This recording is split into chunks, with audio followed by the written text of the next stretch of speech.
A geneticist in Copenhagen pulls a tiny fragment of bone from a sealed envelope. It's older than the United States, older than Spanish missions, older than the word Apache itself. She doesn't know it yet, but the sequence she's about to read is going to quietly demolish a story that history books, museum plaques, and 100 Hollywood westerns have been telling for over a century. And the strange part isn't what the DNA proves. The strange part is what it refuses to prove. Because for generations we were told the Apache were one thing. The science says they were something else entirely. Something that should not, by every conventional timeline, even be possible. Let's back up. For most of the 20th century, the standard picture of the Apache went roughly like this. Fierce desert horsemen, lords of the Southwest, a people seemingly stitched into the landscape of Arizona and New Mexico, the way saguaro cactus is stitched into red dirt. Generations of school kids grew up imagining the Apache as if they'd always been there, riding out of the mesas since the dawn of time, an ancient people of the southern deserts. That image is powerful. It's also wrong by a margin so wide, it borders on absurd. Here's the first uncomfortable fact. Linguists figured out something weird as early as the 1930s. The language the Apache speak, and the closely related Navajo language, doesn't belong to the desert. It doesn't belong to the Pueblo neighbors who had been farming corn in those canyons for 1,000 years. It doesn't belong, linguistically speaking, to anyone within 2,000 miles. The Apache speak a language from the Athabascan family. And the Athabascan family's heartland is not Arizona. It's not Mexico. It's not even the American West. It's the boreal forest of interior Alaska and the Yukon. It's the cold country, the land of moose and spruce and frozen rivers. Now sit with that for a second. The closest linguistic cousins of the Apache, the people whose grammar and vocabulary line up with theirs, the way Spanish lines up with Portuguese, are sitting in villages near Fairbanks, not Flagstaff, Fairbanks.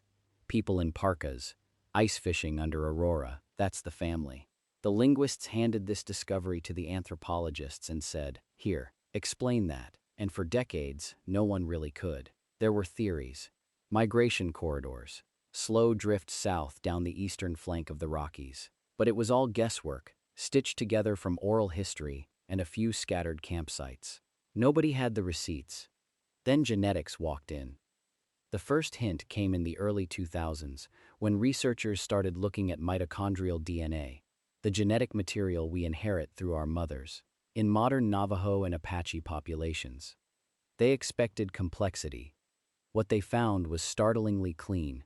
Specific haplogroups, specific genetic markers that matched populations from the subarctic with eerie precision. Not similar, matching. Like fingerprints from the same hand pressed onto two different windows separated by a continent.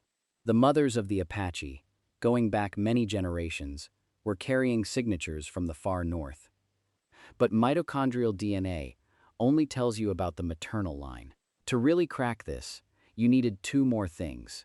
You needed nuclear DNA, the full genome, which carries the story of every ancestor on both sides. And you needed ancient DNA. Not just samples from people alive today, but from the bones of people who lived hundreds, thousands of years ago. Because here's the trap. Modern populations move, marry, blend, get displaced. A genetic snapshot from today can lie about yesterday. The only way to know who really was where and when is to ask the dead. So researchers started asking the dead, and the dead, it turns out, had a lot to say. In the last decade, ancient DNA labs in Denmark, in Germany, in the United States, have been pulling sequences out of bone fragments and teeth recovered from sites scattered across North America. Some of these samples come from the Athabascan heartland in Alaska, dating back thousands of years. Others come from sites along what archaeologists have long suspected was the migration route, a corridor running south along the eastern face of the Rocky Mountains.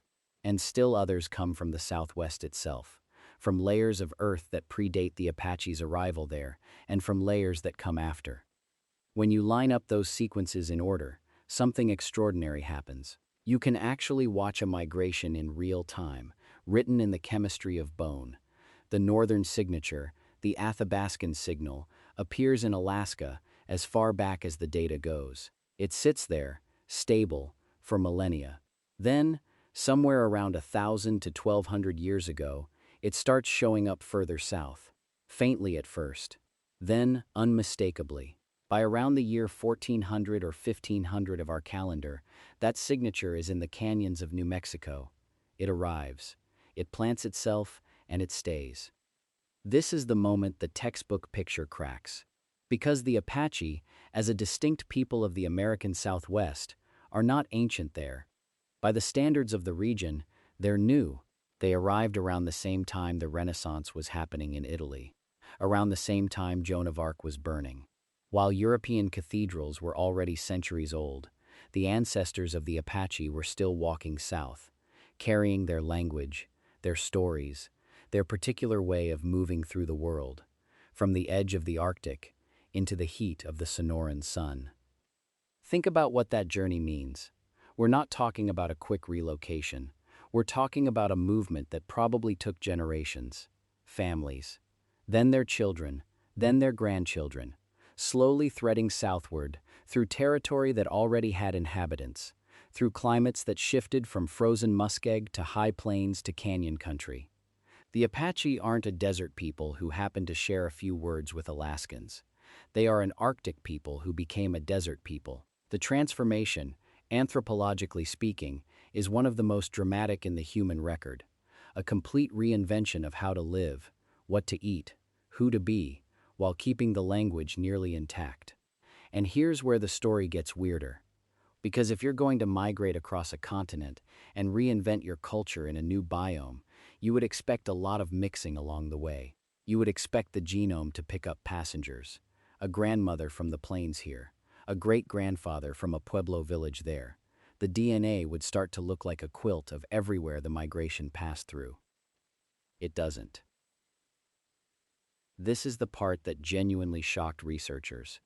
The Apache and Navajo genomes do show some admixture with neighboring populations, especially after they reach the Southwest. That's normal. Humans are humans. But the core signal, the foundational genetic identity, stays remarkably coherent with the northern source population. It's as if they pass through other peoples, like a river passing through a forest, taking some of the forest with them, sure, but never becoming the forest. They remained, at their core, themselves. The northern genome held. What does that tell us? It tells us this was not a slow, gradual diffusion of one population blending into the next. It tells us the migration likely happened in tighter family groups, in waves, with strong internal social structures that maintained who they were, even while geography around them changed completely. These were not refugees scattered to the wind. These were communities on the move, holding the center while everything outside transformed. Now let me pull on another thread, because this is where things start touching the deeper question. Who exactly were the people in the Southwest when the Apache showed up? For roughly 1,000 years before the Athabascan arrival, the canyons and mesas of what's now Arizona and New Mexico were home to extraordinary civilizations. The ancestral Puebloans, the people who built Chaco Canyon, those massive multi-story stone complexes with astronomical alignments. The people who built Mesa Verde, the cliff dwellings tucked into impossible sandstone overhangs. Sophisticated farmers, master architects, networks of roads, trade reaching down into Mexico. And then, mysteriously, around the late 1200s, those civilizations underwent a massive collapse and reorganization. The big sites empty out. Populations move, fragment, regroup. Historians and archaeologists have argued for decades about why. Drought is the popular answer. Internal conflict is another.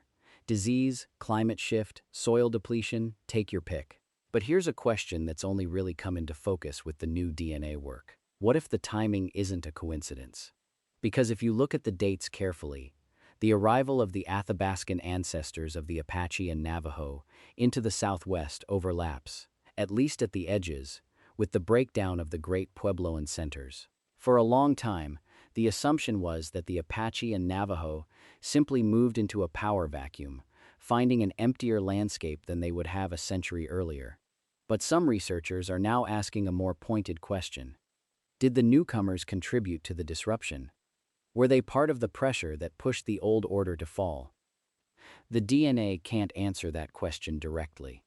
Genes don't carry the memory of who raided whose granary, but the timing makes it impossible to ignore. And the oral histories of the Pueblo peoples themselves, passed down over centuries, contain references to dangerous newcomers from the north, arriving during difficult times. The Navajo and Apache oral traditions, in turn, contain stories of long journeys, of emerging into a strange land, of conflict with existing peoples. The science and the spoken history are pointing, hesitantly, at the same window of time. Pause for a second on what that means for the whole way we tell American history. The cliché has always been that European arrival in the 1500s was the Great Disruption, the moment everything changed. But the DNA is telling us that the Southwest was a region in profound demographic flux for at least 100 years before any Spanish soldier ever set foot in it. The Apache were already arriving. The Pueblo world was already reorganizing. The land was already mid-story when Coronado showed up, looking for cities of gold. He didn't walk into an ancient, unchanging landscape. He walked into the middle of an unfinished sentence. He just didn't have the vocabulary to read it. Now, the inevitable question. If the Apache's deep origins are in the far north, what does that mean for who the Apache are today? And here we have to be careful. Because there's a tempting move to make from this kind of science, and it's the wrong move. Some people, hearing that the Apache arrived in the Southwest only a few hundred years before Europeans did, will try to use that fact to undermine Apache claims to the land, as if being there for 6 centuries is somehow not long enough, as if there's a stopwatch on belonging. That argument falls apart the moment you look at it honestly. 6 centuries is 20 generations. It's longer than English has existed in anything resembling its modern form. It's longer than there's been a country called Russia. By the time the Apache met the Spanish, they had already built a complete society in the Southwest. Names for every plant, every wash, every rock formation, sacred geography, ceremonies tied to specific mountains. A relationship with that land that was, by any meaningful measure, ancient. The DNA telling us where they came from doesn't subtract a single grain of sand from where they were and are. It just gives us a richer picture of the arc. And there's something else worth saying, because it's almost always missed in these stories.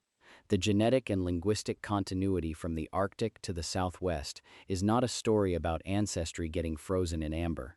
It's a story about resilience that should be staggering to anyone who stops to consider it. Imagine carrying your language, your core sense of self, your way of organizing the world, across a continent and through climates so different they might as well be different planets.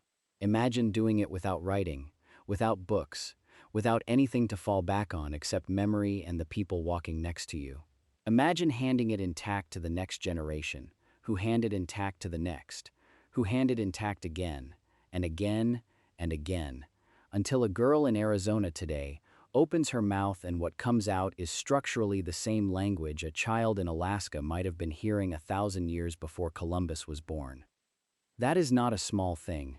That might be one of the most remarkable feats of cultural endurance on the planet, and it took DNA technology developed in the last 15 years to fully prove it. Before that, it was suspected, argued about, treated as a curious puzzle.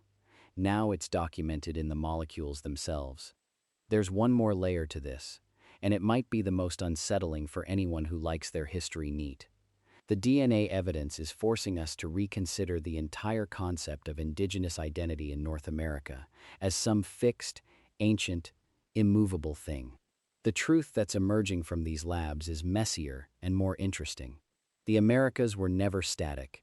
Populations moved, languages spread and contracted, cultures rose and fell and reformed.